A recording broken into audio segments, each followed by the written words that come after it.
Ja, moin Leute, ich habe hier dieses wunderbare Einhorn-Keyboard aus einem Laden, wo ich Gott sei Dank nicht drin war, sondern ich habe es geschenkt bekommen. Und es hat 4 wunderbare Sounds wie dieses Klavier, ein Xylophon, ein Saxophon und diese extrem krass realistisch multigesamplte E-Gitarre.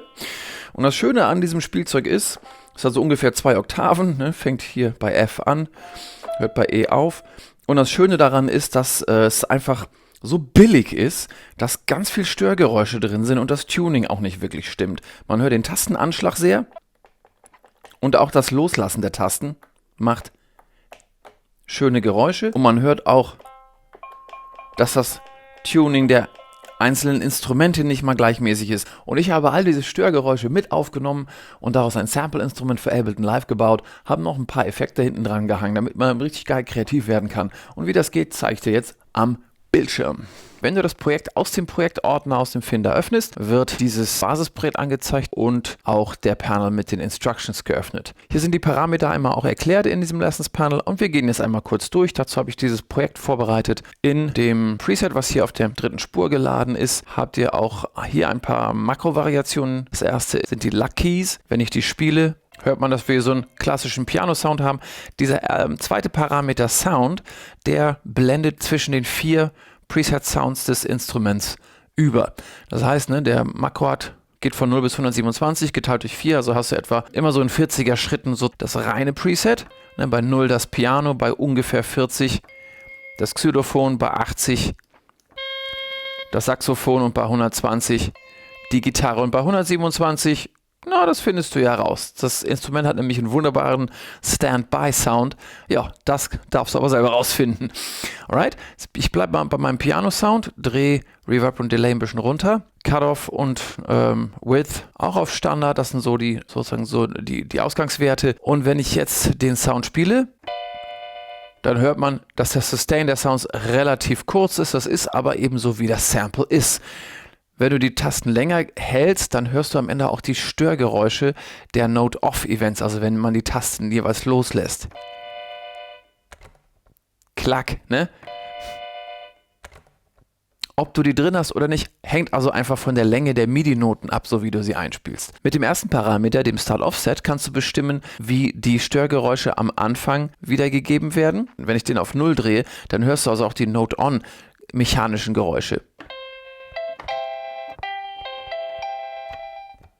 Diese Anfangsgeräusche bleiben einfach drin. Wenn ich das so auf, ich sag mal so 7, 8, 9% hochdrehe, dann verschwinden die einfach durch Verschieben des Sample-Offset. Wenn ich jetzt den Sound hier auf 0 drehe und den Start-Offset ganz hoch drehe, der geht natürlich nicht bis 100%, weil 100% das Sample-Ende wäre, das macht keinen Sinn. Aber bei 90% höre ich jetzt nur noch die mechanischen Geräusche der Note-Off-Events.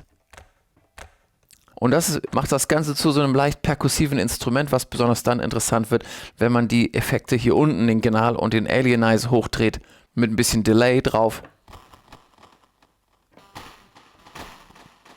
Kann man dann ganz lustige perkussive Elemente auch erzeugen, die gut sich dazu eignen, um etwas Leben in einen Track zu bringen. Bleiben wir nochmal bei den Keys-Sounds, den ich vorbereitet habe. Und hier oben habe ich ein Elektro auf 118, so ein bisschen Chill-Out-Beat-mäßig. Mal hören, wie das klingt.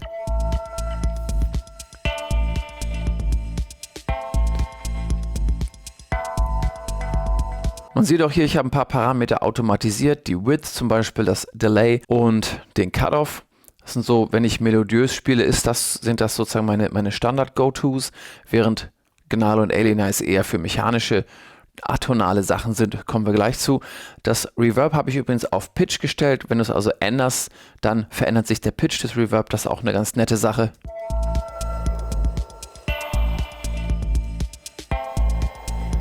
Wenn man den zusätzlich automatisiert, kann man da also auch schöne tonale Sachen mit erzeugen. Alright, als weiteres habe ich hier ein Tech-Gnal, da sieht man schon gleich, hier unten habe ich diese beiden Effekte unten etwas hochgedreht. Hier oben habe ich einen Techno-Track mit 132 Beats drin. Hören wir mal rein, wie das klingt.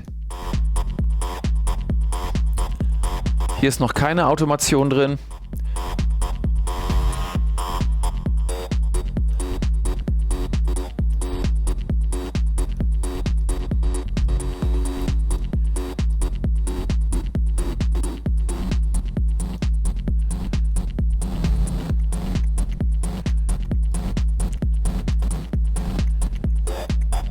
Ja, ziemlich geil, damit kann man schon echt funky Techno machen. Ich mag es sehr gerne. Ich habe hier noch ein zweites Makro-Preset, das Rainbow. Das ist ein ähnlich technoider Sound, nur etwas melodiöser. Kann man sehr gut mit dem Technal in der zweiten Spur layern, weil er etwas melodiöser ist.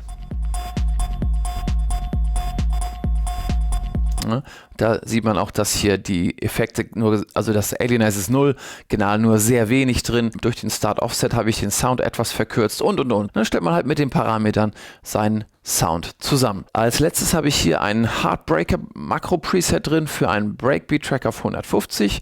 Da ist auch relativ viel Automation drin, klingt so. Ne? Hier.